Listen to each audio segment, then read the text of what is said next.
This is a portable moxon vise you can use to clamp small things, and it's really great. But I wanted something a little bit bigger with a little bit more features, and that's what this is. It's my new and improved moxon vise that can clamp at the edge of my bench and in the middle of the bench. And I'm going to show you how I built it real quick.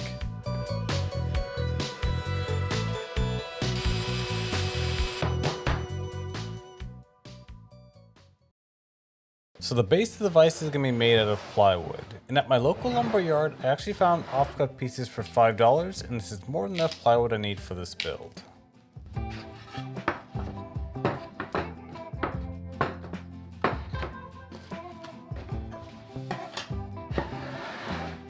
Each one of the sides of my moxon vise is going to be 1.5 inches, so what I'm doing right now is just gluing 2 pieces of 3/4 inch plywood together, and then I'm going to cut it down to size after.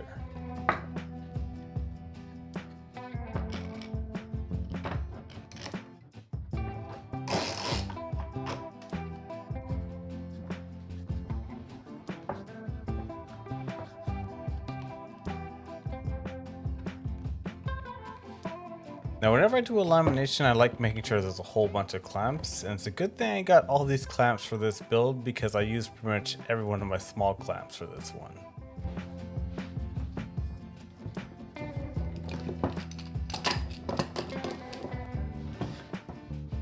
So now I'm just cutting this large piece into 2 chunks, and I'm cutting 10 inches off of this board. I only need 9 inches, but I'm just cutting a bit oversized in case I make a mistake, and then I'll cut it down to final length after. Now what I'm doing right now, since I'm doing a cross cut on my table saw, I'm actually attaching it to my sled using double-sided tape. This is a trick that I use when I have smaller boards and I want to make sure I get a good cross cut on my table saw while being safe doing it.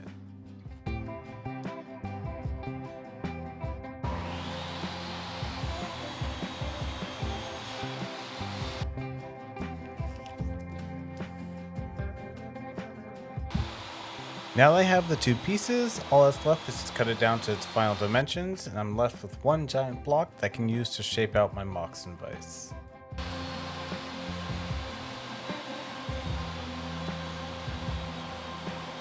So now I'm just marking on all the lines I have to cut out, and I actually had a different design for this moxon vise.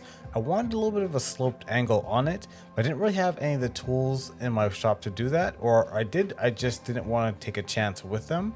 So what I ended up doing is just doing a nice square pattern, and I used the template bit on my router to clear out one side, and then when I had one side cleared out, I finished it off with a flush trim bit, and this got the job done for what I needed instead of using the table saw to cut this large piece of wood.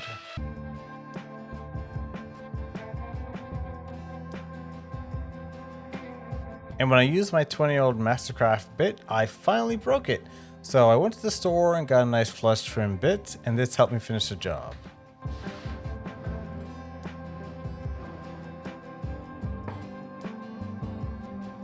So now we just have to break out the sandpaper drawer and get out some 120 grit sandpaper and sand this all nice and smooth.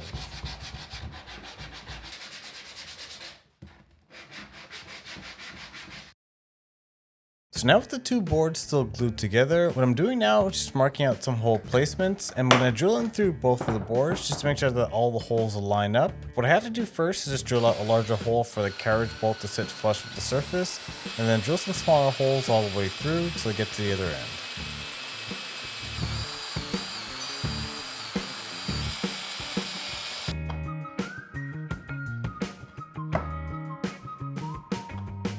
So what I did first is just put the carriage bolt through just to make sure everything fit in nice and smoothly. Then I attached the star knob just to see how far out I can get with this vise.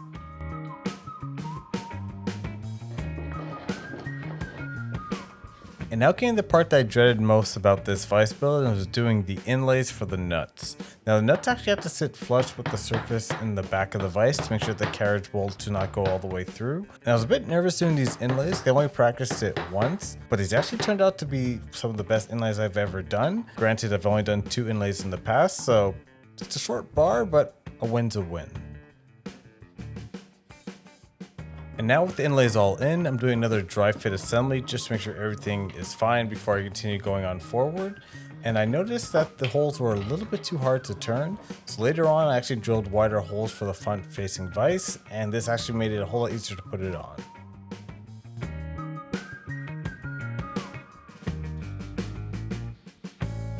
Here's me now drilling the holes in the front of the vise just to make them a bit wider, and then doing a test fit to see if this vise can actually pick up something, and to my surprise, it actually worked. So I guess I should continue on with the build. The holes I'm drilling on the side right now, I'm going to be using dogs to attach them to my workbench. And what this will do, this will allow me to clamp down the vise in the middle of my workbench. All I do is just get some dowels and then cut them down to length. And then taper them down to make sure that they wedge inside the vise. And then with that done, I can actually put this vise in the middle of my bench and then swivel it around to get any clamping orientation that I want.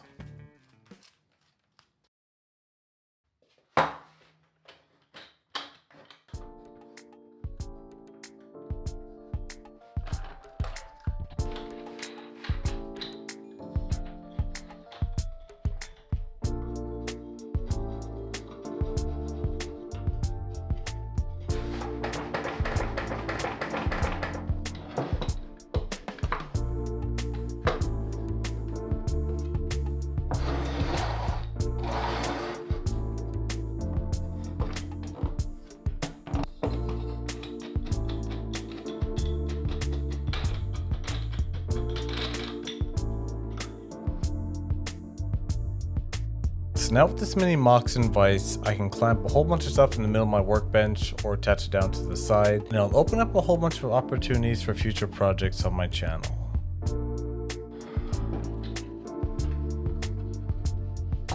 If you want to check out a video where I build a box with hand tools for the first time, it should be somewhere on the screen, but I'll catch you guys later.